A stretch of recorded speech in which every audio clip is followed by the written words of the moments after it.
Virgo, hello there, my beautiful friends. We're going to do your general tarot reading for late March, moving into early April 2026. Thank you so much for joining me today. You know, I appreciate each and every single one of you. So let's get right down to business, as always, and start you off with an oracle card here, just so we could dip our toes in the energy and see what's happening for the lovely Virgo collective.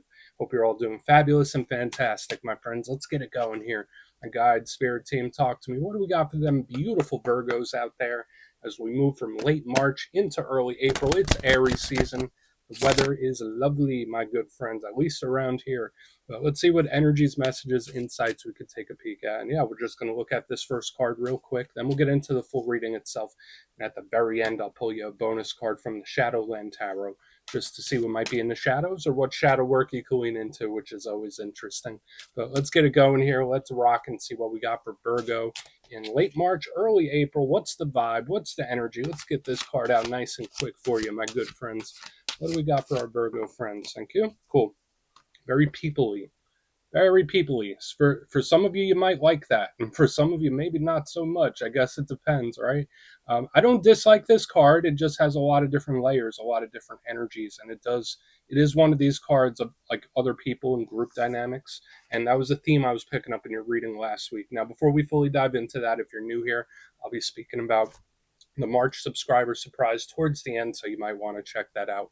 And also, if you could kindly illuminate that like button by tapping it right on its third eye, you know, I'd greatly appreciate it. But enough of the promo, back into the reading. Let's talk about this card because I haven't seen it in quite a while, months and months for any reading. And we see we have this man here, we got the woman, we got other people, we got pictures, we even have shadows in the background. So it's like people, people, people. Now, if we're not going to focus on the whole people aspect, we'll circle back on it. This could just represent situations that are a little complex, a little layered, where there's a lot of moving pieces. So for some Virgos, you might be dealing with certain things, people, situations where it should be cut and dry, but there's like a lot more underneath the surface. So watch out for complex situations. Maybe you got a lot on your mind. Maybe you have a lot on your to-do list. All that can be in play when this card is here. But it does have that big focus on other individuals. So whether we're talking about co-workers, family, friends. It's like the circle around me. So I wouldn't be surprised if we see other cards like that. So I would also not be surprised if some of the stuff showing up in your reading this week is not even yours, right? When this energy is here, where it's like other people's energy and how that might influence you. So if you're an energetically sensitive, empathetic individual, just know all this energy could sometimes be a little overwhelming. Make sure you protect your energy and ground yourself down, my good friends. So we're just going to leave it at that. This card is also my internet card as well, like lots of people and stuff like that. So maybe the internet and internet usage is important for some of you, but we're just going to let it chill right there. Let's see what tarot has. And yeah, I always say that first card, it doesn't make or break the reading. It's just a little footnote. So let's get you 3 tarot cards in the upright. Then we'll get into that intuitive juiciness. Let's get it. Let's get a good shuffle here for the Virgos, pardon me. And while we get this deck shuffled up and ready to go, let's talk about last week's reading. So as I mentioned, there was like a lot of other people's energy showing up last week, and that was true. The reading was titled An Important Warning. So like it was kind of an expansion on some of the stuff we were picking up in this Oracle card, which makes a lot of sense. So again, just watch how much energetic seepage is affecting you, or like group things, group dynamics, other people, because that was a big theme last week. But we're going to see what shows up this week. As you know, energy is very fluid, never set in stone. So only take this how it hits for you, because we could be seeing your vibe or somebody else, right? Let's get it going. 3 cards here for Virgo to start. What do we got? What do we got for Virgo? Thank you. Cool. Yeah, people, people, people. And we start with a court card. We got the Queen of Pentacles. That is a Virgo power card. So like she is a welcome sight, especially in a Virgo reading. Let's get her tucked in by the amethyst so she could get comfy cozy. All right, let's get a couple more here. What do we got for our Virgo friends in late March, early April? Another person. Okay, so we got the Emperor chilling right there. I like this card. I mean, it does represent the zodiacal season we're in currently at the time of filming. Let's get one more. Cool. Magician, powerful. I mean, technically he could be a person too, but this card is like very spiritual. There's a lot of manifesting. There's something here about control as well with these back too. But let's go through. I'll give you some of the classical meanings and archetypes. Then we'll get into that juicy intuitive stuff. But at first glance, you know, I always like to look at the elements because I feel like that frames the reading. It tells us how energy is flowing. And we have a nice little mixture here, right? We have earth and fire. Now, the thing that these two elements share in common is they usually represent outside forces, like things around us, not our internal, right? Cups and swords represent the heart and mind. Fire and earth represent the world and actions going on within it. And then we have the magician, which is the master of all elements. So technically, we have a little slice of everything. But when it comes to the earth, that's your power element. That's your comfort zone. That's an energy that Virgo's awesome with. It could represent inner security, inner stability. It could represent your routine, day to day life. We think of work, money, business. So a lot of those things could be on your mind here. Investments, you name it, all that earthly stuff. Home, family. So it makes sense. Now, the only downside to earth energy, which usually isn't much of a downside to Virgo, is sometimes this energy could move a little too slow. So watch out for things like delays or feeling stuck, like you're not moving as quick as you'd like to. It could be a little stubborn. Here in the center, we have like a strong, powerful fire energy. I always say fire is the realm of action, right? So the actions we take, the actions we want to take. So this energy combined, it's like I'm ready to go. I'm raring and ready to go. So like somebody could be building up something, like when it comes to wanting to make moves. Now, the fire could represent health and vitality, energy levels. So whether you're feeling kind of high or feeling low, all of that could be in play here. The only downside with fire is that sometimes it could be a little uncontrollable, right? Like sometimes it could be a little explosive or volatile. But we need to see. Usually it's bright and shining. Now, on the back end with the magician, just a very strong major arcana there that rules over every element. The main theme there is spirituality and control. So we're not going to give him one element. But let's go through and start building this out piece by piece. Position number one, we got the Queen of Pentacles. Now, as I mentioned, that's your power element. It's one of your power cards, not gender specific. And I love the Queen of Pentacles. I always say queens represent the internal aspect of their suit. And we did go into detail about what the suit represents. So when I see her, I think of Empress, goddess type of energy. She's stable, she is secure, she's feeling good. So I like this for Virgo. So maybe there is something where it's like, okay, I'm feeling stable now, where I feel stable in general. That's the good aspect of her. She represents blessings, abundance, wins, and victories, especially if you're in Pentacles mode or getting ready to work on something or work towards something. She is great for it because it's like, I am ready, I am prepared. Now, the downside to the Queen of Pentacles, sometimes it's an energy like that could feel a little cornered or a little smothered, right? Like the Queen of Pentacles might feel like she has cabin fever, where it's like, watch out for boredom and monotony, because that's like the rough side of this card, where it's like, I just need to shake things up. So there could be some urges happening. So, but overall, I like her, especially in a Virgo reading, because the clarification might tell us what's coming towards you. But remember, it could be another Earth sign. So Capricorn, Virgo, Taurus. Now, moving to the center, we have a very powerful card. And here starts the bit of friction that I was already seeing. We have the Emperor. Now, this card gets a bit of a bad reputation. I think it's good for a lot of circumstances. It's the divine masculine counterpart of the Empress, and obviously it represents Aries. So whether you're connected to an Aries, know an Aries, it's Aries season at the time of this filming. I already mentioned that. So when we clarify this, it might just show us the overall energetic theme for the next few weeks, even though this is a weekly reading. But the Emperor can represent people in perceived positions of authority. So authority figures, people that call the shots. Remember, the Emperor is the king of kings. So when the Emperor wants something, it gets it. When it wants something done, Emperor makes sure it happens. Could represent divine masculine figures as well. The downside to the Emperor is sometimes it could be a little too overbearing or controlling. So you see what I mean? We have like this energy that's like, no, I want to do this, I want to do that, I'm prepared, I'm ready, let's go. So there's this energy that might feel like it's ready for something. That's really interesting. So I really want to see what shows up in the clarifiers. Now, right here on the back end, we have the Magician. Absolutely beautiful. And we see him there. He's got his wand up in the sky, all the elements present, got the universal symbol over his head, the infinity symbol. Huge for spirituality, ritual. Think of like prayer and manifestation, all of that good stuff. Getting in touch with one's inner voice. So whether this is a very important topic for you in general, in life, this is spiritual practice or reconnecting with it in some way. That's one of the things about the Magician. But a big theme with this is also control. So you see what I mean? When we have the Emperor and the Magician, it's like, no, we need to do it this way. No, we need to do it that way. And that can cause some friction here. great for manifestation. It's a very magnetic energy that's drawing something to it. So I think it's great. If you're not manifesting something purposefully or praying for something, you might want to when this card is here. In the rough aspect, again, it could be an energy that's overly controlling or a little too set in its ways. So watch out for anything like that. Um, it could also represent some funky spiritual things and practices. No judgment here, but I think you get what I'm putting down, right? But let's go through, and I want to dive deeper on all of it. Let's jump in and clarify.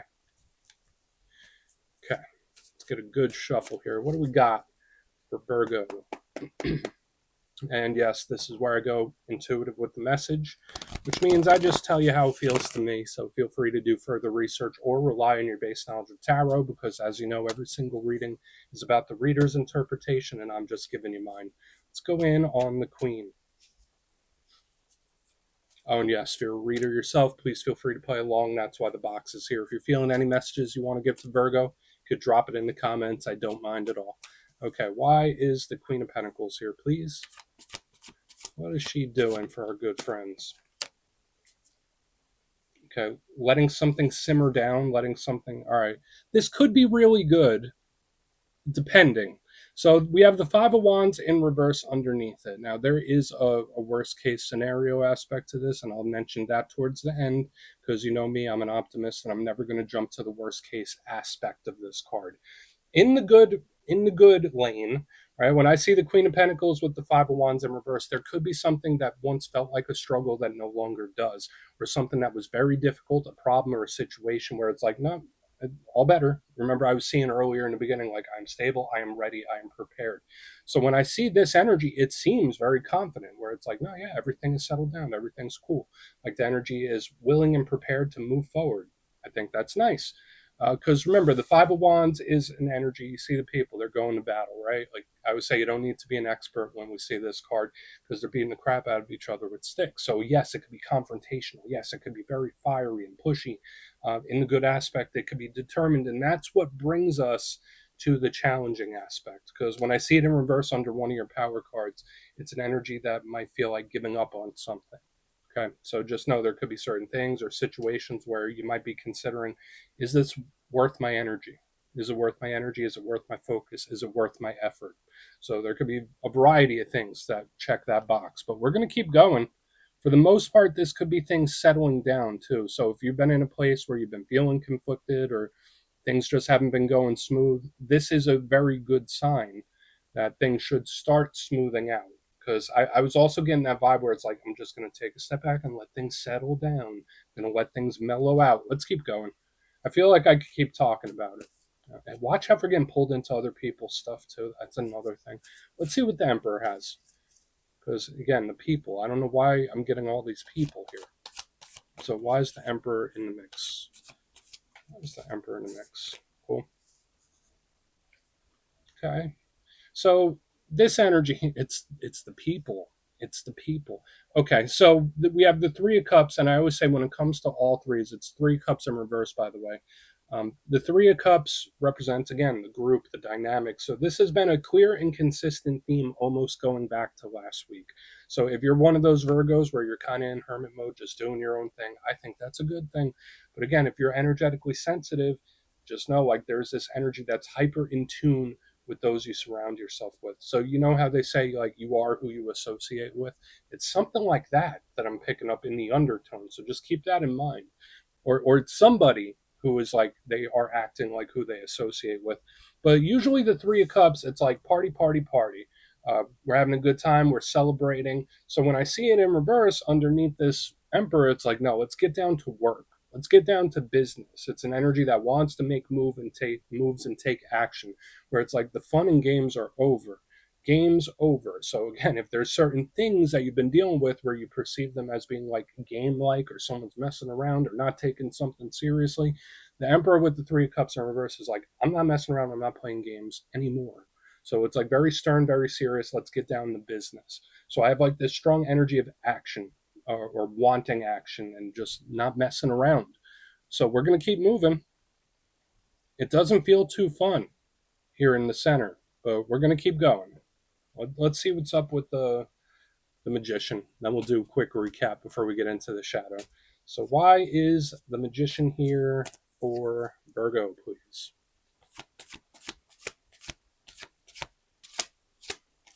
Thank you. Yeah, there's the action. This is really strong around communication. We got the Eight of Wands. So again, fire is the predominant element this week for sure. Definitely tilts the scales. Now, usually the Eight of Wands is one of my biggest cards of fast, concise, quick, surgical action. Um, Communication, hot and heavy back and forths, right? So like magician with the Eight of Wands could be someone like controlling a narrative or deciding to have a conversation of some kind. So for some Virgos, if there's a conversation you've been putting off, magician with the Eight of Wands, it's like it is time to address this. It is time to talk about it. So similar to what I saw a few weeks ago, like yeah, there could be an important or serious talk at play, but at the same time, I feel like there's this action that I've been picking up since the beginning where it's like things are solid, things are stable, I am ready. Let's go. Let's get down to business. Let's take it seriously. And then, boom, we have like the explosive action right here in the back end. So, through the whole reading, there's a slow, energetic buildup to this explosive action or breakthrough in the end, which I think is great for a lot of Virgos. Unless there's been a situation or something that's been brewing for a long time where it finally comes to a head. That's how it feels to me. So whether it's the action you take, action someone else takes, it feels like it's something that's been building up for a long time and it's finally coming to a head when we have this. So whether it comes in the form of talks or action, it's here in both ways. And then we have like all these different people. So watch out for other people overcomplicating things, whether it's like the advice they give. And it's just odd where like there could be too many chefs in the kitchen. So let's go through and do a quick recap. Then we'll get into the shadow. So very nuanced, layered reading this week because we have a lot of micro messages and then we have like a big macro theme. But if you kind of look in the box, position number one, we got the Queen of Pentacles, Five of Wands in reverse. Cool. For a lot of Virgos, things could be getting better, calming down. There could be a situation or problem you've been dealing with where it's like, all right, no, I got this. This is cool. It feels stable and it also feels like I'm ready. The downside to this, there could be certain things that you might be considering, like, hey, is this worth my effort? Is this worth my action? Um, Deciding to cut certain things out could be very possible. Moving to the center, we have the Emperor with the Three of Cups in reverse. Yeah, let's get down to business. That's an energy that's not messing around, not playing games, not having fun. Where it's like, no, it's game over. Let's get down to work. Let's get this moving here. So I like the push, but at the same time, like all work and no play could be rough as well. So make sure you're having that little balance in life where it's like make time for both. And yeah, just watch out for funky group dynamics or people that like, I don't want to say they're like a stick in the mud, but I don't know why. We have this impending action where it's like, I'm ready, let's do it. And then boom, we get here on the back end, the magician with the Eight of Wands in the upright. So whether it is a conversation or a talk or action or breakthrough, it's just very explosive where we've had a slow build through the energy. And I think for a lot of you, it could be a great thing. And yeah, manifest those things, pray for those things that you want. So please take a screenshot if you want to look into it further. Let's see what's in the shadows. Okay. And yeah, I always like to pull a shadow card at the very end just to see whether it's something within you or something you don't quite see. Shadow cards don't always have to be a challenge, they could be a good thing. So let's get you one. What do we got here for Virgo? And yeah, if you made it to this point in the reading, please feel free to check out channel memberships. I'll put a link for it in the comments below. It's a beautiful way to support the channel. I have much love for all my channel members. Okay, let's get this shadow card out. Let's get this shadow card out. Thank you. Cool. Six of Cups. Now, this energy is much more tender. It is a softer type of energy. So the Six of Cups is one of my cards. I link it to the past. I link it to history. It can represent soul ties and soul connections, all that kind of stuff. So it's great. Again, we have like this outward focus on other people that keeps showing up for some reason. So must be important for some reason. But the Six of Cups, if we're not talking about specific individuals, to me, it's like taking those trips down memory lane. It's thinking about the past and reminiscing. It's like looking through an old photo album or something like that, where it's like, oh, let's gather around and look at these pictures. So just know in this time, Virgo, maybe you're doing a little more reminiscing than you normally do. Maybe you're taking those trips down memory lane. The only thing I would watch out for with the Six of Cups is like things popping back up. Now, that's not always a bad thing when things return. Sometimes that could be great. But the fact that it's in the shadow, then we got the Six of Cups, there could be like another cycle that's about to repeat or something that's about to return, which I don't think is a bad thing. It doesn't feel terrible to me. It just feels very tender and it feels like there's a lot of memories attached. So we're just going to let it chill right there, Virgo. That's what I have for you this week. Don't click away just yet, though. I'm going to give you the details of the March subscriber surprise. If you would like further insight into your situation and you'd like to have a chat with me, you can book a personal session with me at my website, mastermetaphysics.com. The March calendar is live and spots go quick, so you could go check that out. But for the March subscriber surprise, we're doing another winner's choice. I will choose 3 subscribers to win either a copy of the Everyday Witches Tarot, beautiful deck, or handmade crystal pendant, which I showcase at my website, mastermetaphysics.com. So if you'd like to get your name in for that, it's 2 simple things. As always, my friends, first, you must be subscribed. And second, let me know down in the comments, what zodiac signs do you get along best with? Which ones are your favorite? You'll be entered to win, and at the end of the month, the winners will be announced in my community tab. As always, my friends, much love, and I'll see you soon.